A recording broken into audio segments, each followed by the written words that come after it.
നിങ്ങളുടെ favourite shows ഇനി ഒരിക്കലും മിസ്സാവില്ല. ഇപ്പോൾ C5 കാണും നിങ്ങളുടെ ഫേവറേറ്റ് ഷോ തികച്ചും സൗജന്യമായി.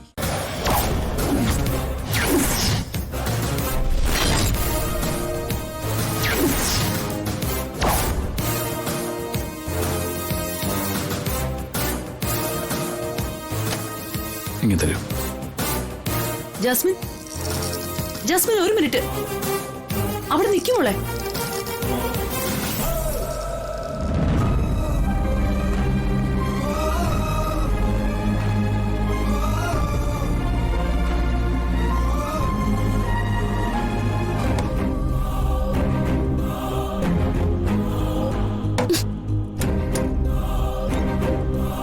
ജാസ്മിൻ, എന്താ മോളെ, എന്തു പറ്റി? നടന്നത് എന്താണെന്ന് എന്റെ സ്വന്തം കണ്ണോണ്ട് കണ്ടതല്ലേ. നീ എന്തിനാ അവള് വിളിച്ച ഉടനെ ഓടി അവളുടെ അടുത്തേക്ക് ചെന്നത്? അതുകൊണ്ടല്ലേ അവള് ബുദ്ധിപൂർവ്വം നിന്നെ കൊണ്ട് PA പണിയെടുപ്പിച്ചത്? അവൾ എന്തിനാ എന്നെ വിളിക്കുന്നതെന്ന് ഞാൻ അറിഞ്ഞു. അത് നീ ചിന്തിക്കണമായിരുന്നു. അവള് കുശാഗ്ര ബുദ്ധി ഉള്ളവളാണെന്ന് നീ മനസ്സിലാക്കണമായിരുന്നു. എല്ലാവരുടെ മുന്നിലും ഞാൻ നാണം കെട്ടില്ലേ.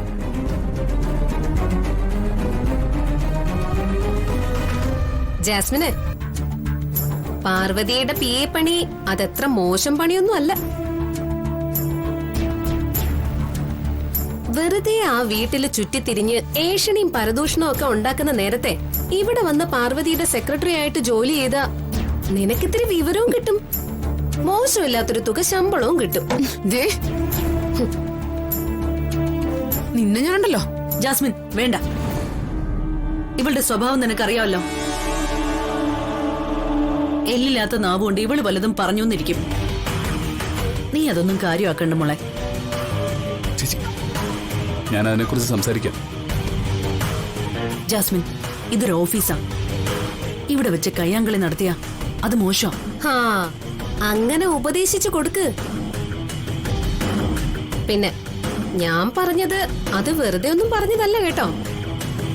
നിനക്ക് സീരിയസ് ആയിട്ട് ആലോചിക്കാവുന്നൊരു വിഷയം. ഗാർഗി, നീ നിർത്തുന്നുണ്ടോ?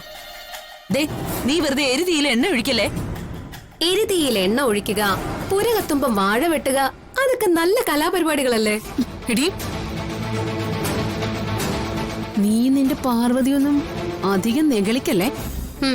നിന്റെയൊക്കെ ഈ സന്തോഷത്തിനെ അധികം ആയുസൊന്നുമില്ല. വിശാലിന്റെ ഭാര്യ ആയതുകൊണ്ടല്ലേ അവളിപ്പോ ആ കസേരയിൽ കയറിയിരുന്ന് ഭരിക്കുന്നത്. ആ ഭാര്യാസ്ഥാനം ഇല്ലെങ്കിലേ അവൾക്കിവിടെ ഒരു കച്ചിത്തുരുമ്പിന്റെ വില പോലും ഉണ്ടാവില്ല. ഗാർഗി, നീ മനസ്സിൽ കുറിച്ചു വെച്ചോ, അവൾ അധിക നാള് വിശാലിന്റെ ഭാര്യയായിട്ട് വാഴില്ല. അവൻ തന്നെ അവന്റെ ജീവിതത്തിൽ നിന്നും അവളെ അടിച്ചു പുറത്താക്കും. എന്നിട്ട് വിശാൽ എന്നെ വിവാഹം കഴിക്കും. എന്നിട്ട് ഇപ്പൊ പാർവതി ഇരിക്കുന്ന ചെയറിലെ ഞാൻ കേറി ഇരുന്ന് ഈ ഓഫീസ് ഭരിക്കും. അയ്യോ കഷ്ടം, മലർപ്പൊടിക്കാരന്റെ സ്വപ്നം. ജാസ്മിനെ, വിശാൽ ബ്രോ നിന്നെ വിവാഹം കഴിക്കുമെന്നാണോ നീ കരുതിയിരിക്കുന്നത്? എന്റെ പൊന്നു മോളെ, അതിനുള്ള വെള്ളം നീ അങ്ങ് വാങ്ങി വെച്ചേക്ക്. ഗാർഗി, നീ നിർത്ത്. മതി കളിയാക്കിയത്. ജാസ്മിനെ വിശാൽ വിവാഹം കഴിക്കില്ല എന്ന് നീ പറഞ്ഞാ മതിയോ? അവൻ ഇവളെ വിവാഹം കഴിക്കും, കഴിച്ചിരിക്കും. ജാസ്മിനും വിശാലും തമ്മിലുള്ള വിവാഹം ഞാൻ നടത്തിക്കൊടുക്കും. നടക്കും നടക്കും. അന്നേ വെളുത്ത കാക്ക മലർന്നു പറക്കും. നിങ്ങൾ ഇവിടെ ഇങ്ങനെ നടക്കാത്ത കാര്യവും മനോരാജ്യം കണ്ടിരുന്നോ? ഞാൻ പോവാ. ആന്റി, എന്റെ വിശാലിന്റെ വിവാഹം നടക്കില്ല ആന്റി. നിങ്ങളുടെ വിവാഹം നടക്കുമെന്ന് നിങ്ങൾക്ക് വാക്ക് തന്നിരിക്കുന്നതേ ഈ പ്രഭാവതിയാ. നീ സമാധാനായിട്ടിരിക്കും മോളെ, നിങ്ങളുടെ വിവാഹം നടന്നിരിക്കും.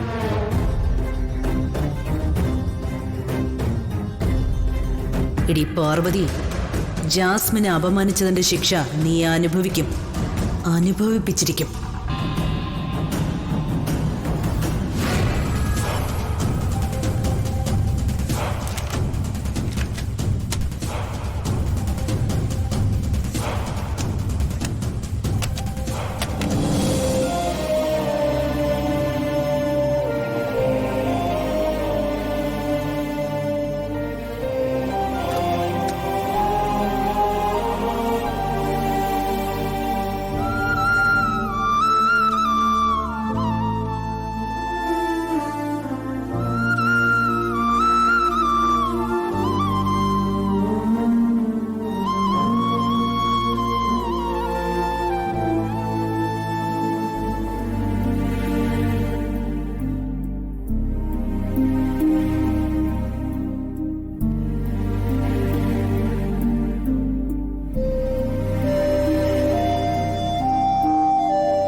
മോളെ പാർവതി,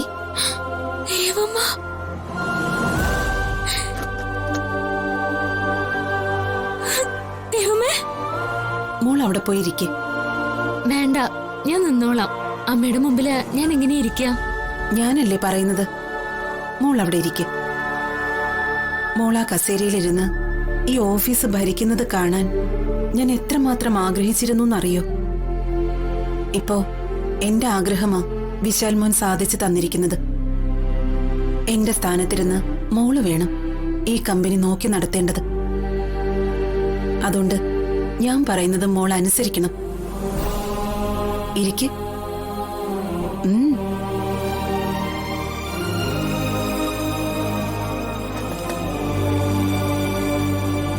നിനക്ക് ചില ഉപദേശങ്ങൾ തരാനാ ഞാൻ വന്നത്.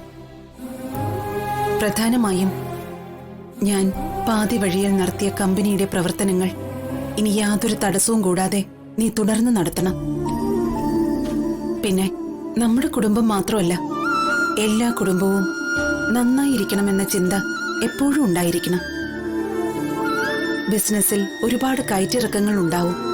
അതൊക്കെ മുൻകൂട്ടി കണ്ടറിഞ്ഞ് ഈ കമ്പനിയെ നീ നയിക്കണം. നീ ഒന്നും ഓർത്ത് ഭയപ്പെടണ്ട. നിനക്കെന്നും കൂട്ടായി ഞാനുണ്ടാവും. ദൈവമേ, ഇതൊക്കെ എന്നെ കൊണ്ട് ചെയ്യാൻ സാധിക്കുമോ? തീർച്ചയായും.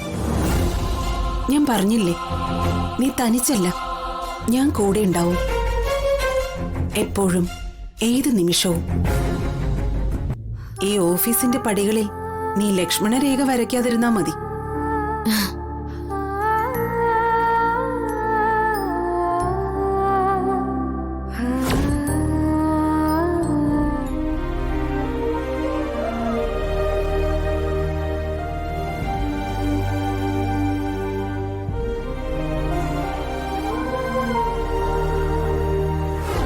ഞാൻ പാതി വഴിയിൽ നടത്തിയ കമ്പനിയുടെ പ്രവർത്തനങ്ങൾ ഇനി യാതൊരു തടസ്സവും കൂടാതെ നീ തുടർന്ന് നടത്തണം.